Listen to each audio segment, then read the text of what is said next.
My name is Nickel, oh Nickel. And I'm Mike from It's Super Effective. And these are 10 weird facts about Pokémon. If you haven't checked out the other weird facts videos on this channel, like 5 weird Pokémon Yellow facts, or on Mike's channel with his episode on Pokémon, don't forget to check them out as well. And before we get started, I wanted to let you guys know that we're giving away 4 copies of Pokémon Sun and Moon. And if you'd like a chance to win a copy, click the Gleam link in the description below, or wait till the end and find out more details. Let's kick this off with number 1.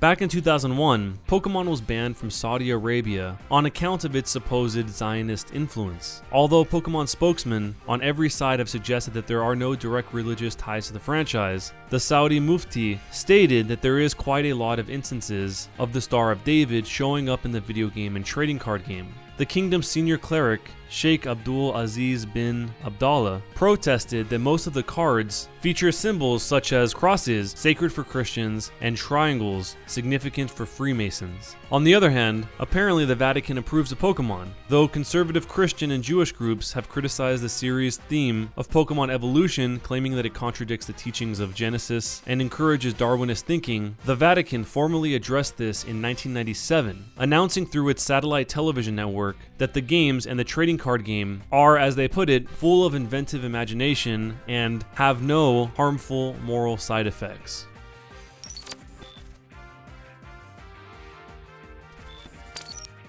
The Pokémon anime received heavy backlash in Japan after the episode Electric Soldier Porygon used a quick succession of flashing colors to illustrate Pikachu's Thunderbolt attack on some vaccine missiles in a computer program, causing a massive explosion. It's reported that it sent roughly 640 kids to the hospital due to epileptic seizures. However, if that wasn't bad enough, in 2008, the Guinness World Records Gamers Edition awarded Pokémon the record for most photosensitive epileptic seizures caused by a TV show.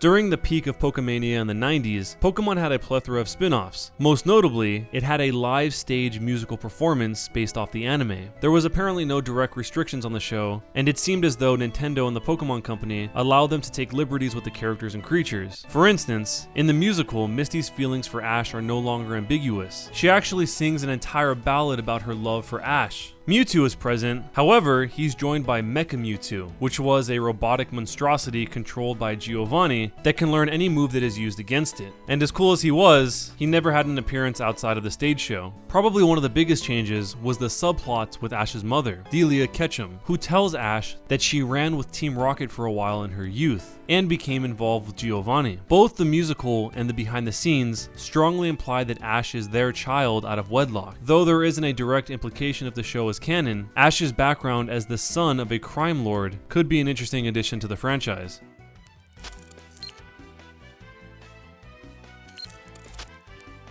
If you're a struggling student with an exceptional skill in the Pokémon trading card game, then you may be in luck. It turns out that the Pokémon Company is happy to support the top finishers of the Pokémon TCG US National Championships and the Pokémon World Championships by awarding them scholarships towards tuition, books, fees, supplies, and equipment required for their courses. For those winners who aren't of age for college, don't worry, tuition is on the table for 10 years after you win, which is pretty impressive, though you can't claim if you're over 28. They even have a clause in which the winner can transfer their tuition to another person, which is pretty generous.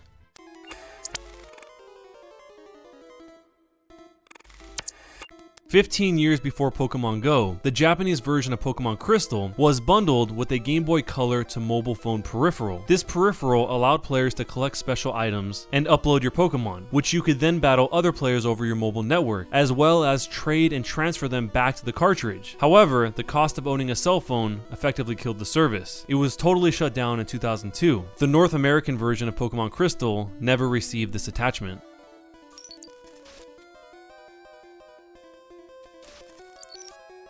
Shigeru Sato made an incredible discovery in 2008.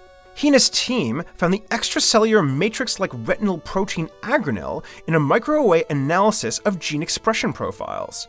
He found that the protein was essential in the correct binding of dystoglycin, and if it's poorly bound, it causes muscular dystrophies that often involve eye abnormalities. For this protein's high agility and electric connection, Sato named it Pikachurin. This is not the first video game-inspired protein name. In fact, back in 1995, Dr. Robert Riddle discovered a series of 3 proteins in the mammalian signaling pathway family called hedgehog. I'm sure you can see where this is going.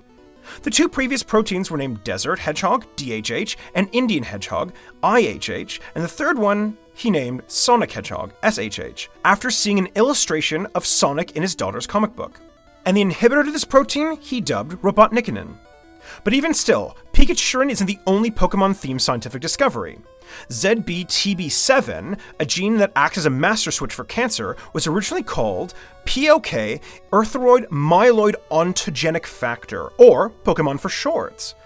Though when Nintendo found out about this, the Pokemon Company threatened the Memorial Sloan Kettering Cancer Center with legal action in hopes that they would not gather any negative press.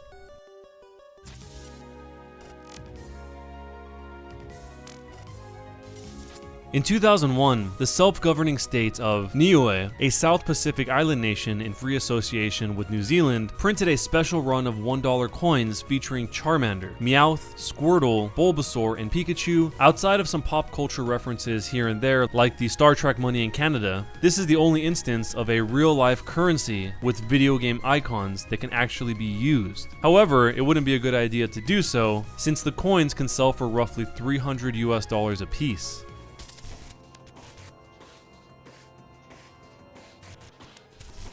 The Adventures of Pokemon manga is hailed as a pretty dark series. The battles have blood and gore, Pokemon get sliced in half, and it's all around a little less friendly than its video game and anime counterparts. And though this series had some challenges on its way to North America, there are 2 manga adaptations that never received a North American release.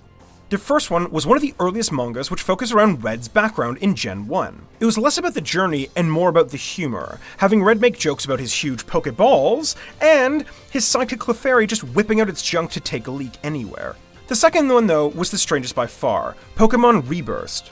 Published in Weekly Shonen Sunday magazine in Japan, Rebirth took an entirely different stance on Pokemon, removing battles altogether, and giving the main characters the ability to burst, utilizing a gemstone holding a sealed Pokemon inside. Once the burst is activated, the user fuses with the Pokemon and gains the techniques and abilities, creating a Pokemon-human hybrid. And because their target audience was young straight males, they really sexed the whole series up, making it more of a furry quest than a Pokemon journey.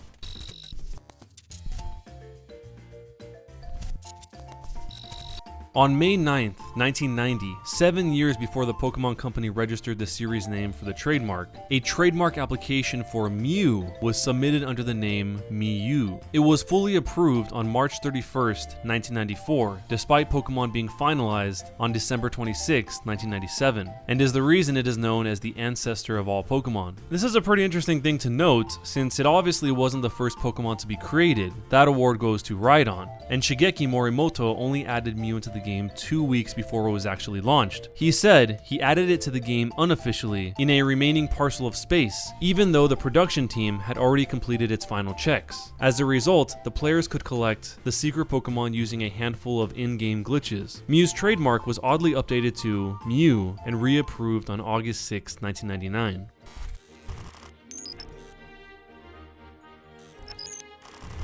When concepts for the original Pokemon were shown off to Nintendo of America, their response was that North American audience wouldn't do well with this more adorable version of these monsters, and suggested that they be changed to more aggressive, beefed-up versions instead. In an interview, Satoru Iwata revealed, "We were sent a proposal of muscle-bound characters to use if we wanted it to do well in the US. Hiroshi Yamauchi decided that they would launch the title as it was, and suggested that he was happy taking on the challenge of a Western audience, because different could be more appealing to Western gamers." And he was right.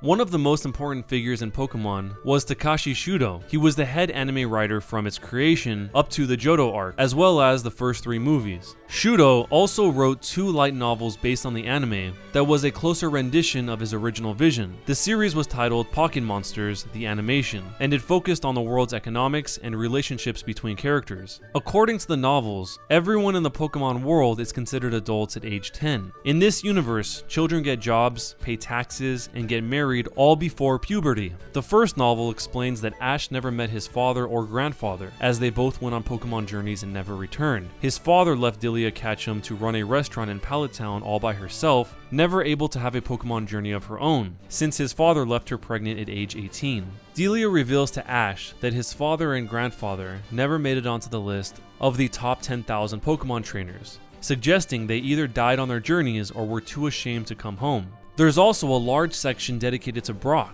It turns out that running a Pokemon gym is particularly expensive, and the law states that if a gym leader loses 3 times in a row, then they lose their title. Brock's mother ran the Pewter City gym and had affairs with many men who all left because of the brutal gym responsibilities. When Brock became of age, his mother ran off and left him to deal with the gym and to raise his half-brothers and sisters as his own. This leads Brock to the ever-comical chasing of women. As Shudo explains, he's looking for a mother role to help him raise his siblings.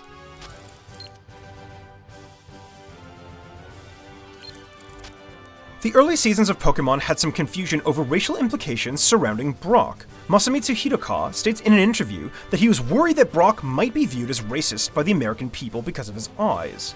Masamitsu explained that they wanted to keep things fresh by switching characters up every season, and that the company was nervous, especially after the Jinx incident, and didn't really want to stir up additional controversy. When the first season shipped, they were ready to drop Brock in the end. However, there was no backlash, and they kept him on for a few seasons due to his strong fanbase. Inevitably, Brock was replaced with Tracy, as Brock went on to become a Pokemon doctor in the Orange Islands. The final fact is that pushing the like button will reveal to you if your destiny lies with Pokemon Sun or Pokemon Moon. As soon as you push the like button, look inside of your CD tray and then comment down below if it says Pokemon Sun or Pokemon Moon. Or if it says something else, you could comment that too. And that's all you have to do to reveal your destiny. My name is Nickel Nickel. And I'm Mike from It's Super Effective. And if you'd like to win a free copy of Pokemon Sun and Moon, check out the contest link below. In order to enter the giveaway, all you have to do is subscribe to the channels involved in the collaboration. However, if you'd like a better shot at winning, you can get more points by tweeting about the contests, having your friends get involved, and answering a handful of questions about gaming. And if you'd like to see the videos done by the other collaborators in this contest, you can see a preview of them right here. I just wanted to give a big shout out to It's Super Effective for doing the research behind this video and making it possible. I know most of you guys are going to subscribe already because of the giveaway, but definitely give their videos a watch. Thanks a lot for watching, guys, and I'll see you next time.